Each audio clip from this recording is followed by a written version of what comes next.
Bem, agora nós vamos passar para uma outra parte que eu gosto de dizer que é mais divertida, porque ela fica mais, é onde temos um pouco de polêmica às vezes, ou mais criatividade nas interpretações, né?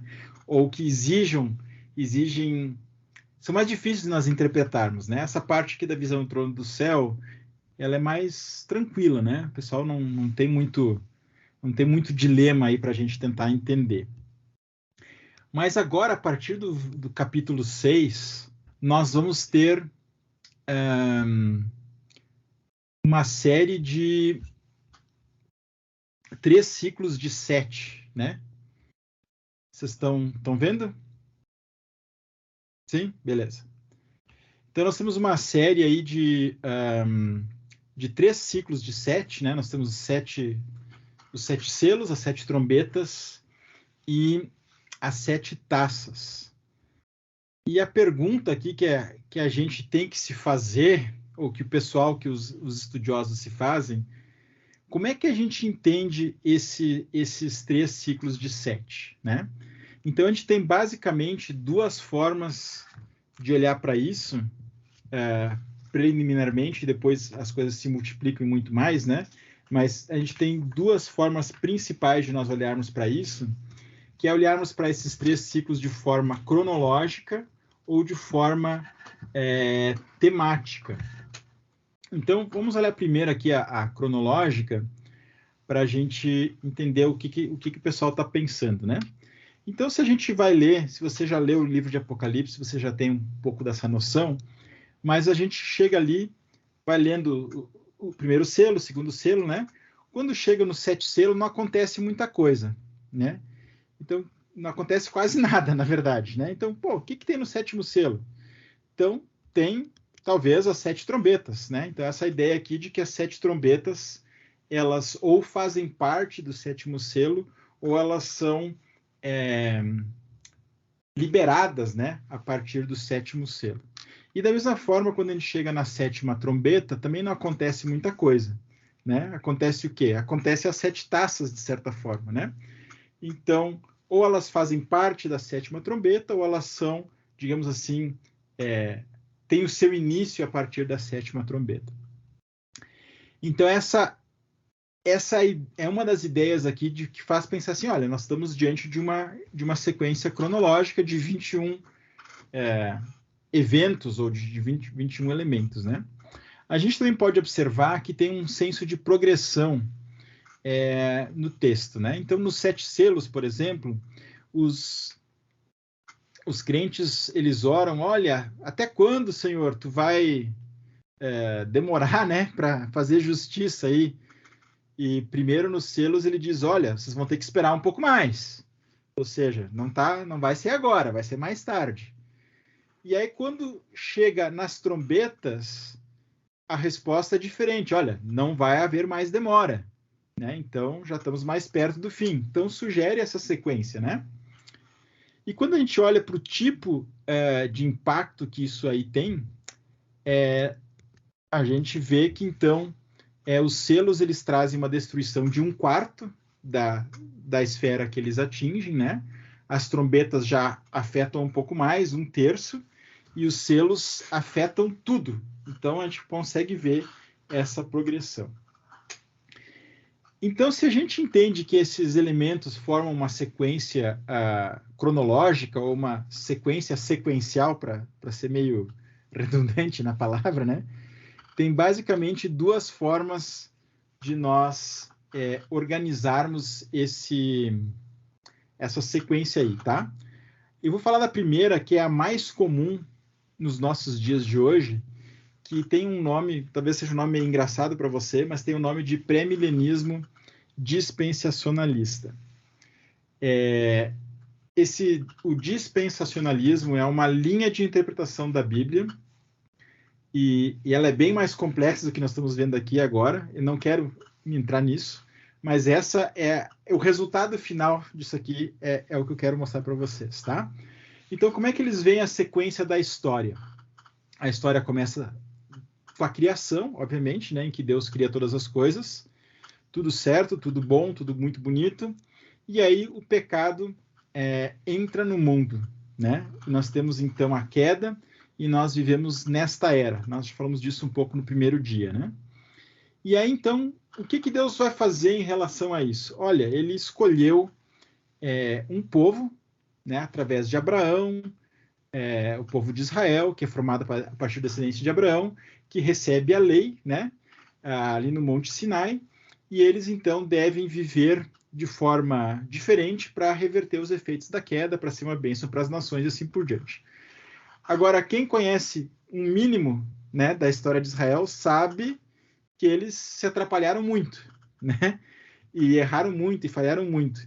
Não apenas isso, mas eles muitas vezes acabaram sendo dominados por outros povos.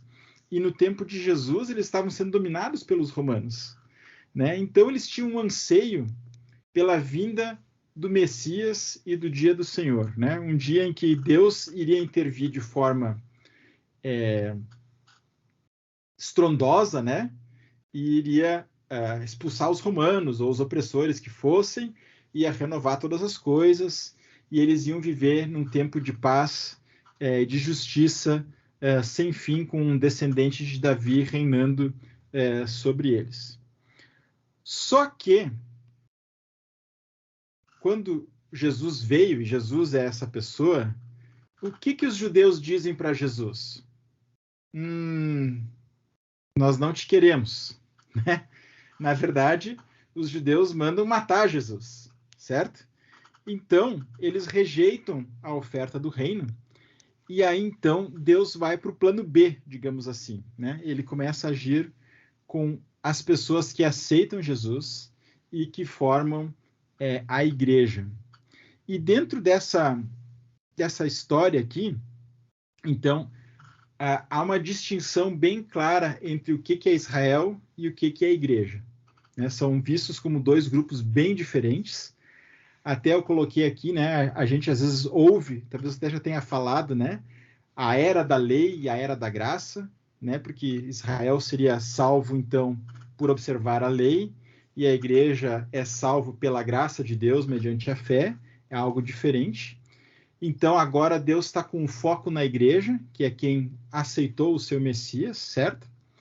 Mas, para o dispensacionalista, as promessas que Deus fez a Israel são promessas eternas, e se Deus prometeu uma terra para Israel, Israel tem que ganhar uma terra, certo? Então, isso significa que um dia Deus voltará a agir com Israel, e isso vai acontecer no fim dos tempos, ou perto dos fins dos tempos, e vai então a ter esse fenômeno chamado de arrebatamento, em que Deus tira a igreja da terra, nós seremos arrebatados, estaremos com Cristo no céu, enquanto Deus volta a agir com Israel, certo? Então esse é um tempo também chamado de grande tribulação, esse é o GT aqui que está aqui, também é pequeno, mas é de grande tribulação, em que Deus vai estar agindo, julgando a terra e trabalhando com os judeus vão se converter em massa, né, a Jesus, e aí depois desse período de grande tribulação, que é um período de 7 anos, a igreja volta com Cristo, ou, né, a segunda vinda, Cristo vem com a sua igreja e instaura o seu reino na terra. Jesus vai reinar lá em Jerusalém, literalmente, né, no Palácio Real e tal, e vai dar início a um governo de 1000 anos, certo? Que nós vamos falar mais adiante sobre o milênio. Às vezes esse milênio pode ser 1000 anos simbólicos, tá? Não literais, aí vai depender um pouco da pessoa, do intérprete, mas enfim, é um período em que Cristo está reinando sobre a terra, literalmente, tá? E no fim dos tempos, no fim desse milênio, então, porque são 1000 anos em que Satanás está preso, Satanás será solto, vai tentar orquestrar mais uma rebelião, né? E ele finalmente, então, Satanás vai ser lançado no lago de fogo e nós iremos para o nosso estado eterno, a era futura, né? Os novos céus e nova terra. Então, essa é a visão, sendo bem rápido aqui, bem resumido, né? a leitura sequencial do dispensacionalismo funciona. Então, dentro dessa visão aqui, os selos e as trombetas e as taças, elas descrevem esse período da grande tribulação, certo? Bem cronologicamente, bem certinho, né? Dentro dessa grande tribulação vai acontecendo uma coisa depois da outra. Essa é a visão do pré-milenismo dispensacionalista. Bem, tem uma outra forma de ler isso aqui sequencialmente, que é o pré-milenismo histórico. E ele começa da mesma forma como o dispensacionalismo, né? Tem a criação, tem a entrada do pecado no mundo, tem o chamado de Israel, certo? E tem então a vinda de Jesus, que oferece o reino para Israel. Israel não quer, né? Então ele parte para a igreja. Só que aqui tem uma diferença muito grande. Em vez de entender a igreja como uma espécie de plano B, essa visão aqui entende a igreja como o verdadeiro Israel, certo? Como o Israel genuíno, o Israel espiritual, o Israel que dá ouvidos ao seu Deus, né? Então a igreja aqui não é vista como um plano B, não tem os parênteses, né? Não tem essa distinção de lei e graça tão nítida que nem na outra visão. Tem sim uma nova aliança que tem novos elementos.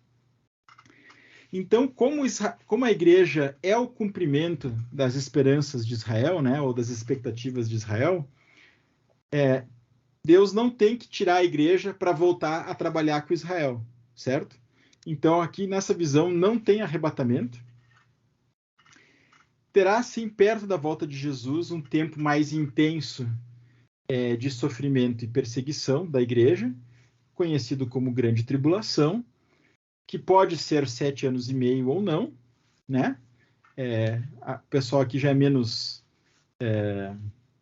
É mais flexível, digamos assim, né? Com esse tipo de coisa. Aí nós temos a segunda vinda de Jesus. Ele não vem com a sua igreja, porque a igreja está aqui na terra, a igreja passa pela tribulação, né? E ele, então, instaura o seu reino na terra, reina por 1000 anos, literais ou não. Satanás é solto no fim dos 1000 anos, tenta mais uma vez, né, enganar as nações, é jogado no lago de fogo e os salvos vão aí para o estado eterno, para os novos céus e nova terra. Dentro dessa visão, os selos, eles não fazem parte da grande tribulação. Os selos são agora. Os selos são o sofrimento geral que a gente passa nessa vida aí entre as duas vindas de Cristo, tá? A gente vai ler os selos daqui a pouco, você vai ver que um deles ali tem pragas, né? Um dos selos é pragas, então a gente pode jogar a pandemia ali e tal, né? Então, eles são símbolos disso, dessa realidade aí. Então, as trombetas e as taças é que fazem parte da grande tribulação, mas ainda acontecem sequencialmente, tá? A diferença no caso aqui é que os selos fazem parte já do presente, digamos assim, né? E não do futuro, se é que a gente pode colocar as coisas nesses termos. Então é meio parecido, né? Essas duas visões em muitas coisas, mas também, por outro lado, bastante diferente na sua visão aí de quem é Israel, o papel da igreja e tudo mais. São duas visões gerais aqui desses dois tipos de pré-milenismo. Tem o nome de pré-milenismo justamente porque Jesus volta antes desse período de 1000 anos, conhecido como milênio, tá? Agora, tem uma outra forma de nós olharmos para tudo isso, né? Que seria de nós olharmos e ver uma sequência temática, digamos assim. Talvez sequência não seja o melhor termo, né? Talvez uma organização temática seria melhor, em relação aos selos, trombetas e taças. E o que se observa é que todos os sétimos elementos, eles têm os relâmpagos, vozes e trovões que nós vimos no capítulo 4.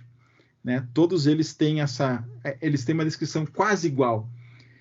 E é uma descrição que, para muitos intérpretes, significa o fim, né?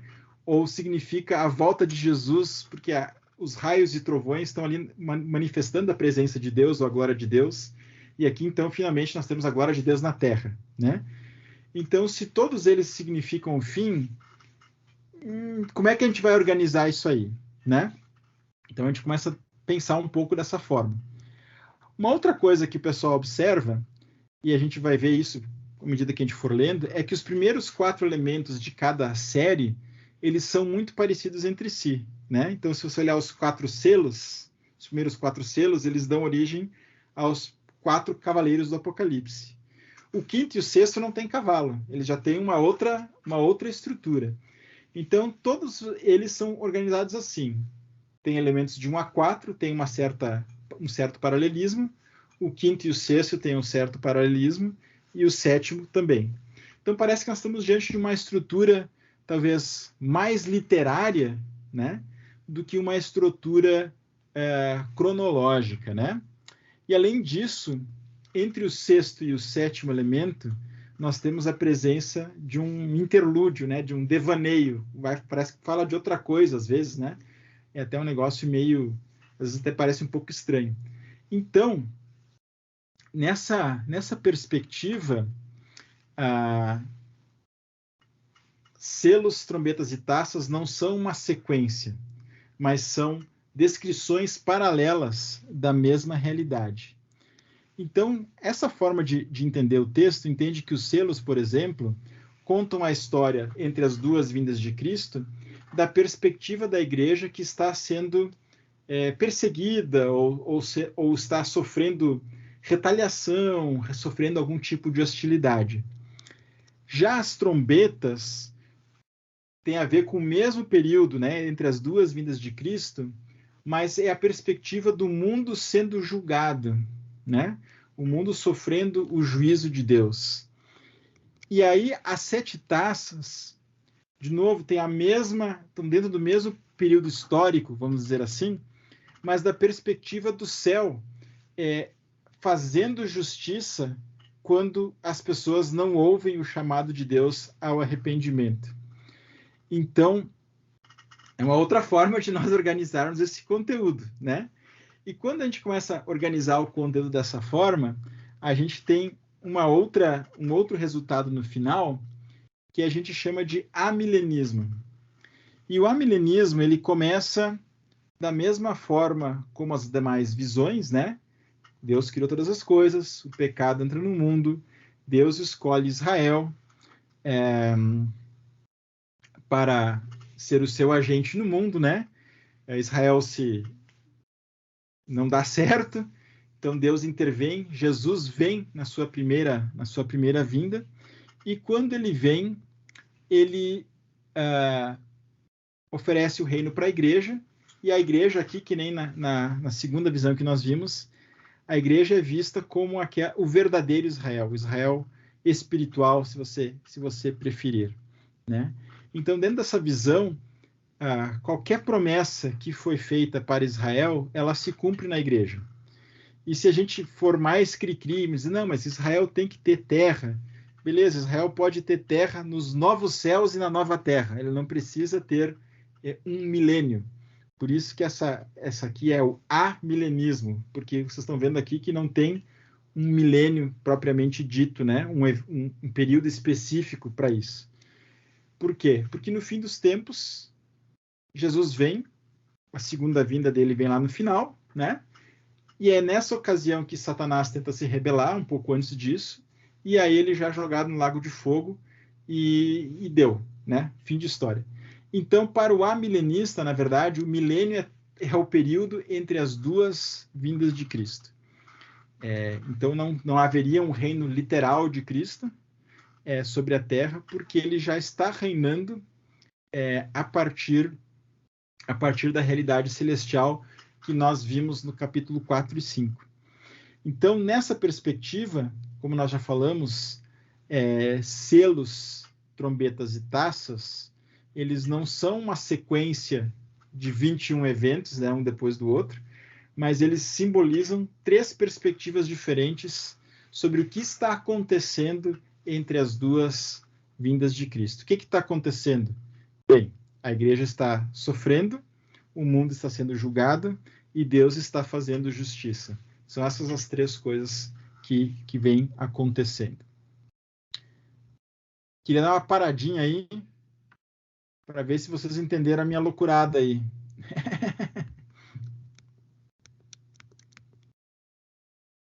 Ficou claro? Nós vamos passar por isso à medida que a gente vai indo, a gente vai revendo, né? Mas eu queria apresentar a visão geral, né? Digamos assim, a tampa do quebra-cabeça antes de a gente começar a olhar as pecinhas, né? A questão aí das terras de Israel, eu tinha entendido que depois da Segunda Guerra Mundial foi estabelecido o Estado de Israel aqui na Terra. E foi, na minha percepção, que foi ali que eles conseguiram realmente a terra, a posse da terra. Uhum. Mas não sei se eu tenho interpretado errado isso. Eu não sei se a gente pode falar de certo e errado necessariamente, né? Porque para aquela visão do pré-milenismo dispensacionalista, que foi a primeira que nós vimos, né? Para essa visão é muito importante que Israel tenha terra, porque na visão deles Israel tem que ter terra, porque a promessa de Deus de que Israel ganhou aquela terra tem que ser cumprida literalmente aqui na terra mesmo, né? No estado em que as coisas estão hoje. Então, eles precisam, dentro dessa visão, Israel precisa ter sua terra e a única forma dessas profecias todas se cumprirem é através de um milênio. Essa é a visão dispensacionalista, né? Nessa visão amilenista, o Estado de Israel é um Estado como qualquer outro Estado, né? Então, é que nem se fosse o Brasil, que nem se fosse a Espanha, que nem se fosse a Mongólia. Ele não tem a formação do Estado de Israel, ele é um acaso da história. Ele não tem um valor profético necessariamente. Tá? São duas formas diferentes, bem diferentes de olhar para isso. E a gente percebe como essas visões afetam até, às vezes, algumas questões políticas nossas, né? A gente tem que brigar pelo Estado de Israel ou não, né? Depende o quanto tu acha que Israel ainda está nos planos de Deus ou não, né? E de que forma Israel faz parte dos planos de Deus, né? Então, essas são as questões que a gente tem aí. Então, estamos tranquilos, pelo jeito? Qualquer coisa? Eu tô bem despreparado agora, Rafa, porque eu tô te ouvindo aqui, eu não lembro agora o posicionamento dos trechos bíblicos que eu vou comentar. Mas eu lembro que eu ouvi, eu não sei se foi uma palestra, alguma coisa sobre amilenismo, e eles relacionam a descrição da queda de Lúcifer, da queda do dragão, com o relato da vitória de Cristo na cruz, né? Dizendo que aquele evento em Apocalipse, de Satanás sendo lançado e tudo mais, ele aconteceu já na cruz, e esse seria o argumento, né? Satanás já foi vencido no momento da cruz, né? Com a ressurreição de Cristo, e a partir daí é que inicia esse momento que a gente chama de milênio, então, né? Onde Satanás perde o seu poder, por assim dizer, ele é tolhido de poder, né? Até a segunda volta de Cristo, e esse seria o paralelo. Pelo que eu entendi, é um texto muito parecido. O texto de Apocalipse seria quase uma referência ao momento a descrição do que acontece, né, no momento do sacrifício de Cristo, da ressurreição, enfim. Mas é por aí. Isso. A gente vai falar disso em Apocalipse 12, né, que fala dessa história do dragão ser expulso do céu, que é uma referência a Satanás, né? Então, sim, e a gente vai falar mais disso no texto do milênio também, né? Mas é mais aqui para introduzir o negócio, né? Então, essa é uma diferença, né? Para o amilenista, então, Satanás está preso, já que nem o Tiziano colocou, preso, mas não influente. Limitado, né? Ele não está mais... Limitado. E para o pré-milenista, Satanás está bem solto. Então, também, de novo, duas visões bem diferentes quando a gente para pensar nessas perspectivas. Eu tô puxando as coisas na cabeça agora, mas aquilo de que Satanás é impedido de fazer no milênio é de enganar a igreja, né? De enganar o povo de Deus. E isso, teoricamente, a partir da cruz, ele é tolhido dessa capacidade, né? E aí, quando tu referencia os gentios, por exemplo, os gentios não se convertiam, não eram. A aliança era mais voltada ao povo étnico, porque o povo étnico de Deus era uma exceção, né?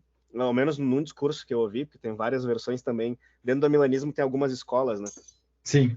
Mas então a conversão dos gentios viria através disso. O mundo todo jaz no maligno, né? Logo, o mundo todo não está apto porque está debaixo da enganação. Na cruz, então, Satanás seria tolhido desse poder de enganar as nações, e agora as nações poderiam se voltar às boas novas do evangelho. Né? Seria...